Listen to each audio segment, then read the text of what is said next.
Oi pessoal, tudo bem? Sou eu, Juliana, professora de História. Espero que vocês estejam bem.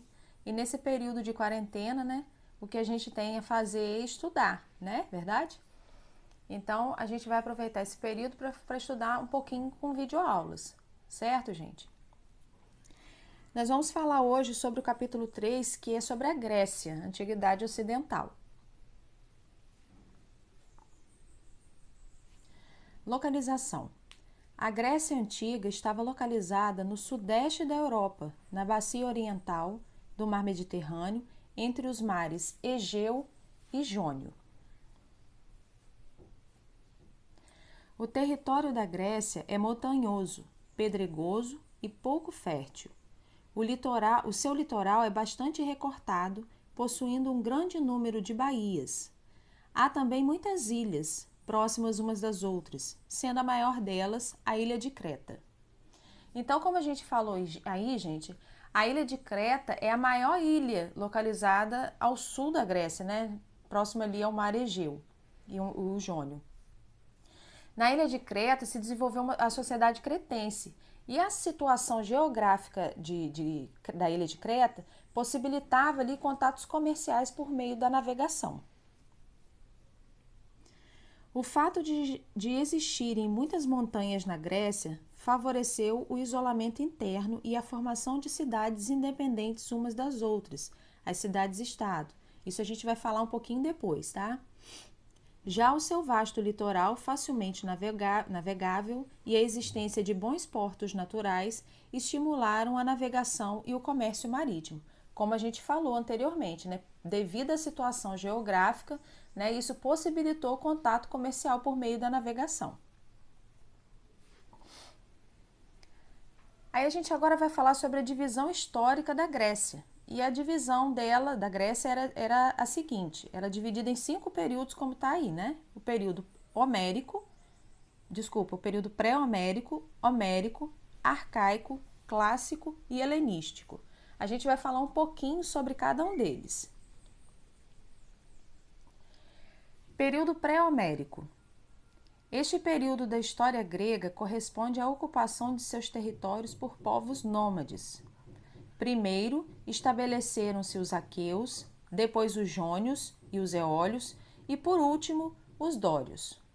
Gente, esses povos aí, eles foram responsáveis pela fundação de algumas cidades, tá? Ou seja, o início da civilização grega, ela está relacionado ao período pré-homérico. E por que período pré-homérico? Pré-homérico porque vem antes de Homero. Homero foi um poeta, né? Que nós vamos falar um pouquinho depois. Na ilha de Creta existia uma cidade chamada Knossos. E essa cidade, ela se destacou comercialmente e ela centralizou o poder na ilha de Creta. Ela era governada no regime monárquico. A forma de governo lá era conhecida como tassalocracia, que quer dizer o governo sobre o mar. Quando os dórios chegaram na região balcânica, houve um deslocamento da população da península para as montanhas do interior. Esse movimento migratório ficou conhecido como primeira diáspora grega. Diáspora é a dispersão, né? Então, eles ficaram dispersos nessa região. Período homérico. As principais informações sobre esse período estavam fundamentadas na interpretação dos poemas Ilíada e Odisseia, cuja autoria é atribuída a Homero. Por isso, esse período é chamado de homérico. Então, como eu falei anteriormente, né? Homero, ele foi um poeta e ele escreveu alguns poemas, dentre eles a Ilíada e a Odisseia, que conta um pouquinho da Guerra de Troia e também conta o retorno de Ulisses, né, que foi o que acabou ganhando, fazendo com que ganhasse a guerra, né, o retorno de Ulisses à sua terra natal. Nessa época, a vida na Grécia tinha por base a grande família, ou clã. O clã era comandado por um chefe, o patriarca. Todos os seus integrantes colaboravam nos trabalhos e a propriedade da terra era coletiva. Então, no período pré-homérico, gente, houve a formação de alguns gênos, né? Esses gênos eram comunidadezinhas. Esses grupos de base familiar, eles utilizavam como meio de sobrevivência o trabalho coletivo na agricultura. Então, eles eram autossuficientes. Com o tempo, esses genos eles se formaram frátrias. E depois essas frátrias deram origem a tribos e depois evoluíram para cidades. Então começou o clã, né? Os genos, evoluiu para frátrias, depois evoluiu para tribos, que depois evoluiu para cidades. O fim do período homérico é marcado pelo crescimento da população e pela escassez de terras férteis.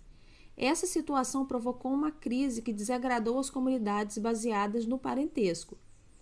As terras pertencentes às grandes famílias acabaram divididas entre os seus membros. Esse processo deu origem a polis, como eram chamadas as cidades-estados na Grécia Antiga. Então, o que acontece aí, gente? Como eu falei que foi evoluindo e, por fim, formou-se cidades, essas cidades que foram formadas na Grécia, elas eram chamadas de cidades-estados. O período arcaico caracterizou-se por 3 fatores. Primeiro, desenvolvimento das cidades-estados. Segundo, migração. E terceiro, fundação de colônias gregas em regiões longínquas. Então, vamos falar primeiro aí sobre o desenvolvimento das cidades-estado. Cada cidade-estado tinha suas leis e seu governo. Inicialmente, este era formado por um rei, um conselho de nobres e uma assembleia de guerreiros. Posteriormente, desenvolveram outras formas de governo. Contudo, nessa organização, estrangeiros e escravos, além de mulheres, não tinham direitos civis ou políticos.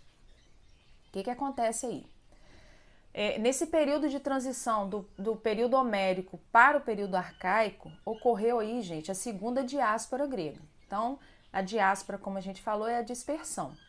Então, a diáspora, como a gente disse, que foi a dispersão da população, resultou em um novo processo de colonização. E esse movimento colonizador assumiu um caráter agrícola por causa da escassez de terras férteis. Né? Então, além disso, também tinha a questão do crescimento demográfico. Então, eles tinham que buscar alternativa para a produção agrícola. Então, eles iam em busca de terras férteis. Como a gente falou aí na questão da organização da sociedade, nessa região existia uma democracia. Por exemplo, na cidade de Atenas, né? A cidade de Atenas ela tinha uma democracia direta que todos os cidadãos eles discutiam na Ágora, que era uma praça pública, né? E todos ali poderiam discutir sobre a democracia. Porém, quem não podia participar da democracia? Os estrangeiros, as mulheres e os escravos.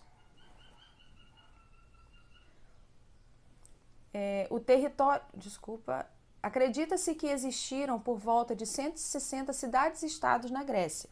Dentre elas, as principais foram Atenas, Esparta, Tebas, Mégara, Corinto, Argos e Mileto. A gente vai falar mais aí sobre Atenas e Esparta, que foram as que mais se destacaram nessa época, tá? O território da Grécia havia se formado pequeno para atender às necessidades de uma população cada vez maior. Por isso, numerosos agricultores foram em busca de novas terras fora da Grécia. Esse processo acabou dando origem a inúmeras colônias gregas em diversas regiões do Mediterrâneo e do Mar Negro. Foi como eu falei, devido à segunda diáspora, a dispersão deles. Eles iam em busca de terras férteis para sobrevivência. Certo? Agora nós vamos falar um pouquinho sobre as cidades-estados de Atenas e Esparta. Atenas estava localizada na península da Ática, próxima ao porto do Pireu, voltada para o mar Egeu e aberta às influências externas. Era uma cidade de navegadores, agricultores, filósofos e poetas e artistas. A forma de governo que prevaleceu em Atenas foi a democracia, foi como a gente já falou, né? A sociedade ateniense era dividida em cidadãos, que eram grandes e pequenos proprietários, artesãos e comerciantes, os metecos, que eram os estrangeiros, e os escravos, que eram, era a maior parte da população, e eles eram escravos tanto por dívida quanto escravos por guerra. Lembrando, gente, que Atenas, ela era aí, como a gente falou, ela era mais ligada à parte da filosofia, né? Diferentemente de Esparta. Esparta já era mais ligada à questão militar, tá? Esparta estava localizada no interior do Peloponeso, organizava-se como uma fortaleza. A forma de governo que prevaleceu em Esparta foi a oligarquia. Então, lá em Atenas era democracia e em Esparta, oligarquia. A sociedade espartana era dividida em espartíatas, viviam exclusivamente das atividades ligadas ao Estado, os periecos, pequenos proprietários de terras, comerciantes e artesãos, e os ilotas, que eram os escravos espartanos. Como eu falei, Esparta era mais ligada à parte militar, tanto que Esparta se empenhou em criar um exército bem poderoso, que foi importante em algumas guerras que a gente vai falar. Período clássico. Corresponde ao período do apogeu da história da Grécia Antiga, através do esplendor da cidade-estado de Atenas sob o governo de Péricles. Esse século é o chamado por alguns historiadores de a Idade de Ouro da sociedade grega ou o século de Péricles. Nesse período ocorreram as guerras greco-pérsicas entre Grécia e Pérsia, ocasionando a unificação de algumas cidades-estado gregas sob o comando de Atenas. Esta unificação ficou conhecida como Liga de Delos. O objetivo da Liga era manter uma força naval permanente. E essa desfragmentação, como aí está no slide, após a divisão entre os seus generais, que foi dividida em 3 reinos, eles não conseguiram resistir ao poderio de Roma. Como a gente falou aí, a Grécia e a Pérsia, eles acabaram se enfrentando. Então, os gregos, sob a liderança da cidade-estado de Atenas, formaram a Liga de Delos. E o objetivo da Liga de Delos era o quê? Era expulsar os persas da região, certo? Então, a união de algumas cidades-estados gregas, com a liderança de Atenas para a expulsão dos persas. Essas foram as guerras greco-pérsicas, tá? Contudo, os atenienses manipulavam a liga para seus próprios interesses, e isso gerou um conflito entre as cidades-estados. Assim, as cidades se dividiram em umas favoráveis a Atenas e outras favoráveis a Esparta. E em 431 a.C., Atenas e Esparta empreenderam uma longa luta, a Guerra do Peloponeso, vencida por Esparta, que passou a exercer o domínio sobre as outras cidades-estados gregas. Então, esse período aí, eles enfrentam 2 guerras, Uma, as cidades-estados gregas se unem com a liderança de Atenas, que foi a Liga de Delos, para expulsar os persas. Essas foram as guerras greco-pérsicas. A Guerra do Peloponeso foi entre quem? Foi dentro da Grécia mesmo. Algumas cidades-estados ficaram a favor de Atenas e outras cidades-estados ficaram a favor de Esparta. E Atenas e Esparta se enfrentaram disputando a hegemonia da Grécia. E aí os espartanos conseguem vencer a guerra.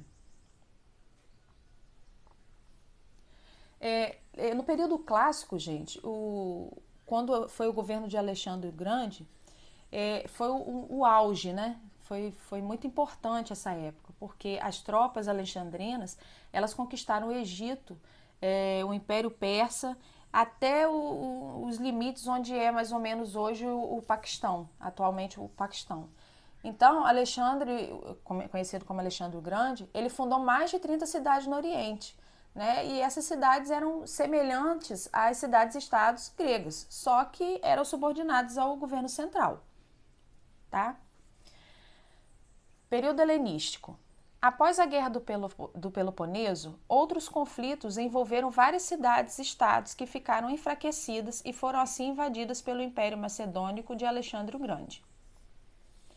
Após a morte de Alexandre o Grande, seu gigantesco império foi dividido entre seus generais, Contudo, os diferentes estados resultantes da desfragmentação do Império da Macedônia, de Alexandre, não conseguiram resistir ao crescente poderio de Roma. Então, aí, ó, vamos por parte, né? Primeiro, né, com relação depois da Guerra do Peloponeso, houve uma fusão ali entre as culturas grega e oriental, né, pela questão das tropas de Alexandre terem conquistado o Egito, certo? Então, o resultado dessa fusão foi o quê? Foi o aparecimento de uma nova cultura, que era a cultura helenística. Depois que Alexandre o Grande morreu, esse território, aquele império vasto, foi dividido entre os seus generais. E essa desfragmentação, né, como aí está no slide, né, após a divisão entre os seus generais, que foi dividido em 3 reinos, eles não conseguiram resistir ao poderio de Roma.